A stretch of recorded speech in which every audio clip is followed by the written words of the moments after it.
دیکھیے جہاں تواصی بالحق ہوگا معاشرے سے ریزنٹمنٹ لازماً آئے گی. میں نے بتایا بچے ہی آپ کے گلے پڑ جائیں گے. آپ کون ہیں ہمارے معاملے میں دخل دینے والے؟ اور آپ بڑے حق کی بات کریں تو جن کی خدائی کے تخت جمے ہوئے ہیں وہ آپ کی بات جو ہے وہ چلنے دیں گے؟ وہ تو خود خدا بنے ہوئے، خود حاکم بنے ہوئے ہیں. لہذا ریزنٹمنٹ از اے رول، اپوزیشن از اے رول.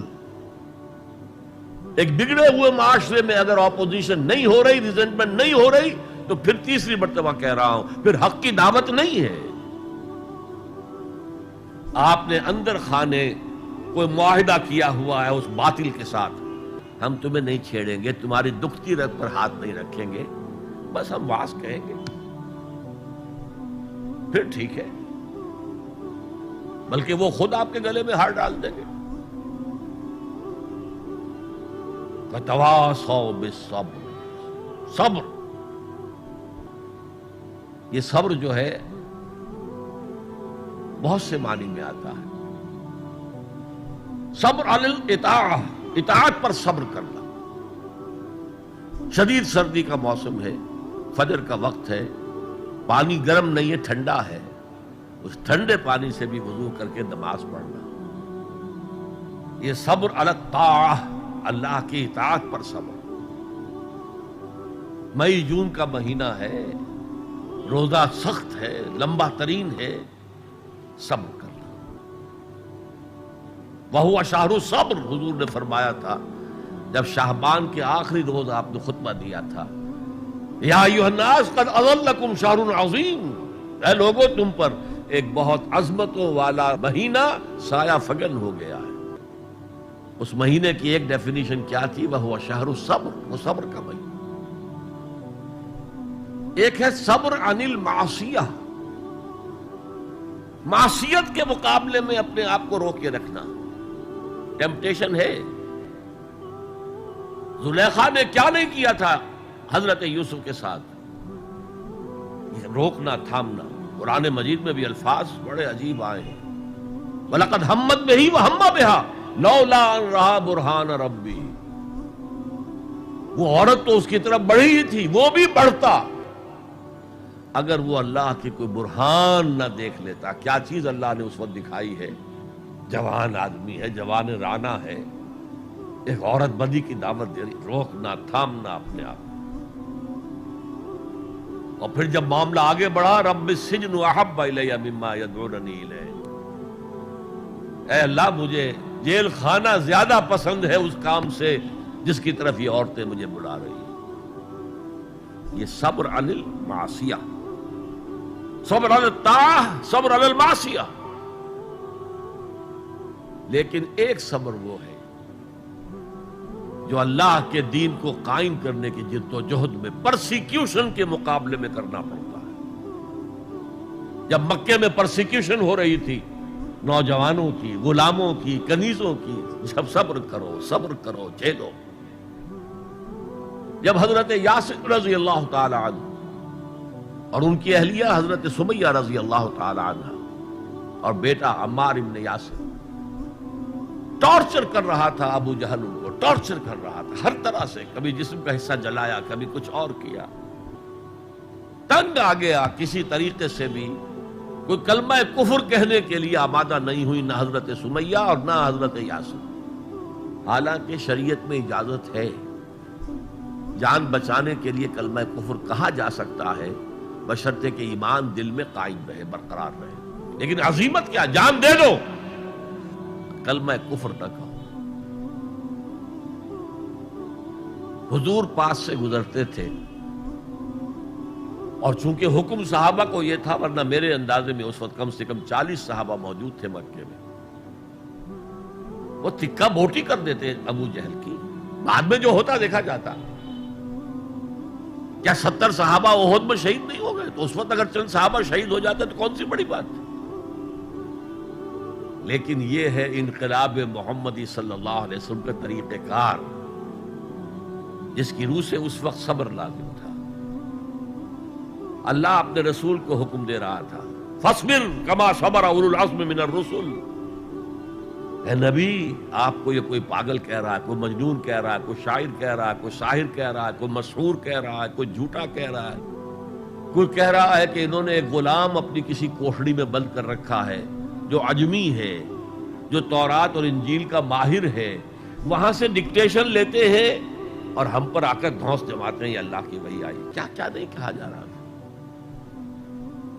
اور قرآن خود گواہی دیتا ہے، وَلَقَدْ نَعْلَمُ أَنَّكَ يَضِيقُ صَدْرُكَ بِمَا يَقُولُونَ. اے نبی، ہمیں خوب معلوم ہے کہ جو کچھ یہ آپ کے بارے میں کہہ رہے ہیں اس سے آپ کا سینہ بھیجتا ہے، صدمہ ہوتا ہے، غم ہوتا ہے. یہی تھے جو مجھے الصادق اور الامین کہتے تھے، یہی تو تھے میرے قدموں تلے اپنی نگاہیں بچھاتے تھے.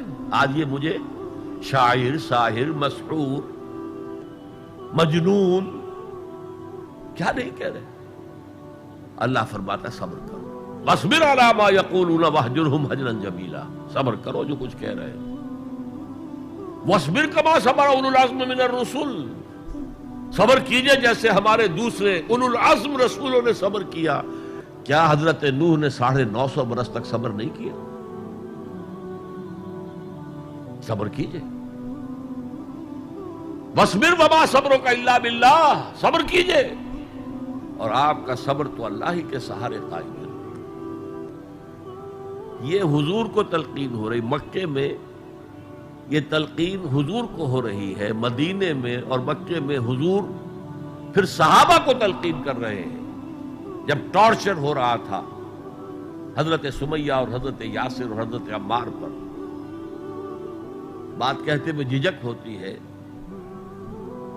بیٹے کو، جوان بیٹے کو، عمار کو ایک ستون سے باندھ دیا گیا، ان کے سامنے ان کی ماں کو برہنہ کیا. حضور پاس سے گزر رہے ہیں اور کیا کہہ رہے ہیں؟ اصبروا یا آل یاسر فإن موعدکم الجنہ. اے یاسر کے گھر والوں صبر کرو، تمہارے وعدے کی جگہ جنت ہے، جنت میں تمہارے استقبال کی تیاریاں ہو رہی ہیں، صبر کرو. اور انہوں نے صبر کیا. حضرت سمیہ کے سامنے ابو جہل نے ایک چھوٹا سا بت کوئی پیش کیا. ایک دفعہ کہہ دو کہ ہاں اس میں بھی کچھ ہے، اسے بھی کچھ اختیار ہے، میں چھوڑ دوں گا تجھے. انہوں نے تھوک دیا اس بت کے اوپر اور غصے میں آ کر اس نے برچھا جو ہے، برہنہ تو کیا ہوا تھا، ان کے شرمگاہ کے اندر مارا ہے جو پورے جسم سے آر پار ہو گیا. یہ تھا صبر. اصبروا اصبروا اصبروا. پھر مدنی دور میں آ کر ایک دوسرا صبر شروع ہو گیا. اب جنگوں کا دور آیا، ہتھیلی پر جان رکھو اور باہر آ جاؤ. وَلَا تَقُولُوا لِمَنْ يُقْتَلُ فِي سَبِيلِ اللَّهِ أَمْوَاتٌ بَلْ أَحْيَاءٌ وَلَٰكِن لَّا تَشْعُرُونَ. يَا أَيُّهَا الَّذِينَ آمَنُوا اسْتَعِينُوا بِالصَّبْرِ وَالصَّلَاةِ. اے اہل ایمان، مدد حاصل کرو صبر سے اور نماز سے. إِنَّ اللَّهَ مَعَ الصَّابِرِينَ. یقیناً اللہ صابروں کے ساتھ ہے، صبر کرنے والوں کے ساتھ ہے. وَلَا تَقُولُوا لِمَنْ يُقْتَلُ فِي سَبِيلِ اللَّهِ أَمْوَاتٌ. کبھی نہ کہنا اس کو جو اللہ کی راہ میں قتل ہو جائے کہ وہ مردہ ہے. بَلْ أَحْيَاءٌ وَلَٰكِن لَّا تَشْعُرُونَ. وہ زندہ ہیں لیکن تمہیں اس کا شعور نہیں ہے. وَلَنَبْلُوَنَّكُمْ. اور ہم تمہیں لازماً آزمائیں گے. بِشَيْءٍ مِّنَ الْخَوْفِ وَالْجُوعِ وَنَقْصٍ مِّنَ الْأَمْوَالِ وَالْأَنفُسِ وَالثَّمَرَاتِ. خوف سے آزمائیں گے، بھوک سے آزمائیں گے، فاقے آئیں گے اور جان اور مال اور ثمرات کا ضیاع ہوگا، نقصان ہوگا. وَبَشِّرِ الصَّابِرِينَ الَّذِينَ إِذَا أَصَابَتْهُمْ مُصِيبَةٌ قَالُوا إِنَّا لِلَّهِ وَإِنَّا إِلَيْهِ رَاجِعُونَ. اے نبی بشارت دے دیجئے صبر کرنے والوں کو. صبر کرنے والے کون؟ جب ان پر کوئی مصیبت آئے، کوئی تکلیف آئے، کوئی آزمائش آئے تو وہ کہیں ہم اللہ ہی کے ہیں، اللہ ہی کی طرف ہمیں لوٹ جانا ہے. یہ ہے وہ صبر کہ جو علی الابتلاء، امتحان پر صبر ہو رہا ہے. تو 3 صبر میں نے آپ کو بتائے. صبر علی الطاعہ، اطاعت پر صبر. صبر عن المعصیہ، معصیت سے روکنا.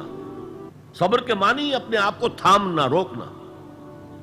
اسی کے معنی میں لفظ استقاموا جو میں نے آپ کو بتایا تھا، ان الذین قالوا ربنا اللہ ثم استقاموا، جمے رہے۔ جان جا سکتی ہے لیکن اس کلمہ ایمان سے ہم پیچھے نہیں ہٹ سکتے۔ اور پھر جو بھی آزمائشیں آئیں برداشت کرو، جھیلو، اور آپس میں ایک دوسرے کو صبر کی وصیت اور نصیحت کرتے رہو۔ ہو سکتا ہے کسی کی ہمت جواب دے رہی ہو، اس کا حوصلہ بڑھاؤ، اس کے سامنے مثال پیش کرو، خود صبر کر کے۔ خربوزے کو دیکھ کر خربوزہ رنگ پکڑتا ہے۔ جماعت زندگی کی یہ برکات ہوتی ہے۔ کونوا مع الصادقین، صادق لوگوں کے ساتھ رہو، جڑے رہو، تاکہ تمہارے اندر اگر کبھی کوئی کمزوری کا پہلو آئے تو اللہ تعالی اس جماعتی زندگی کی برکت کے طفیل سے تمہیں اثر نو کمر ہمت کسنے کی توفیق عطا فرمائے۔ یہ ہے اس سورہ مبارکہ کا ذرا گہرائی میں اتر کے تجزیہ۔ اب یہ نوٹ کر لیجئے کہ یہ چار چیزیں چار پلرز کے مانند ہیں: ایمان، عمل صالح، تواصی بالحق، تواصی بالصبر۔ ان میں متوازن انداز میں ترقی ہونی چاہیے۔ میں نے مثال دے دی، ایک شخص انتہائی نیک، انتہائی نیک، انتہائی نیک، لم یعصک طرفۃ عین، اے اللہ اس شخص نے تو پلک جھپکنے جتنی دیر بھی معصیت میں بسر نہیں کی، لیکن تواصی بالحق اور تواصی بالصبر نہیں ہے تو وہ سارا عمل زیرو۔ اقلبھا علیہ وعلیہم۔ ایمان بڑھانے کے لیے، ایمان بالغیب کو ایمان بالشہود بنانے کے لیے مراقبے ہو رہے ہیں، چلہ کشی ہو رہی ہے، یہ ہو رہا ہے، وہ ہو رہا ہے، لیکن میدان میں آنے کو تیار نہیں ہے۔ باطل خوشیاں منا رہا ہے، اور مست رکھو ذکر و فکر صبح گاہی میں انہیں، پختہ تر کر دو مزاج خانقاہی میں انہیں۔ انہوں نے ہمارے لیے کھلا میدان چھوڑ دیا، لگے ہوئے خانقاہوں میں، نکل کر خانقاہوں سے ادا کر رسم شبیری کہ رسم خانقاہی ہے فقط اندوہ دل کی نہیں۔ میدان میں آؤ۔ والعصر ان الانسان لفی خسر الا الذین آمنوا وعملوا الصالحات وتواصوا بالحق وتواصوا بالصبر۔ شاید آپ نے نوٹ کیا ہو، میں نے شروع کی جو دعائیں ہوتی تھی ان میں آج یہ دعا ایڈ کی تھی: اللہم ربنا اجعلنا من عبادک الذین آمنوا وعملوا الصالحات وتواصوا بالحق وتواصوا بالصبر۔ پروردگار اپنے فضل و کرم سے ہمیں ان لوگوں کے زمرے میں شریک کر دے جو ایمان لائے جیسے کہ ایمان لانے کا حق تھا، جنہوں نے عمل صالح کما حقہ ادا کیا، جنہوں نے تواصی بالحق کا حق ادا کیا، اور جو پھر صبر میں پورے اترے۔ بارک اللہ لی ولکم فی القرآن العظیم ونفعنی وإیاکم بالآیات والذکر الحکیم، انہ تعالی جواد کریم ملک بر رؤوف رحیم۔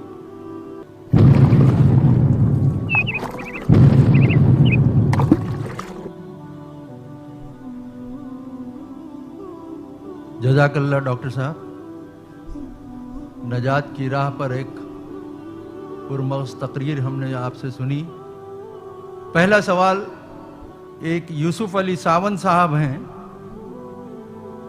جو کہتے ہیں: محترم جناب ڈاکٹر صاحب السلام علیکم، میرا سوال یہ ہے کہ آدم علیہ السلام سے لے کر حضور صلی اللہ علیہ وسلم تک سب نے توحید اور عمل صالح کی تعلیم دی، اور ہمارے نبی پر نبوت بھی ختم ہو گئی۔ اب میرا یہ سوال ہے کہ دنیا میں جتنی قومیں آباد تھیں اور ہیں اور قیامت تک رہے گی، ان تمام قوموں کی راہ نجات دین اسلام ہے یا کوئی اور دین ہے؟ برائے کرم وضاحت کیجیے۔ میرے نزدیک تو اس میں کسی شک و شبے کی گنجائش نہیں ہے کہ پوری نوع انسانی کے لیے راہ نجات یہی ہے جو سورۃ العصر میں بیان ہوئی۔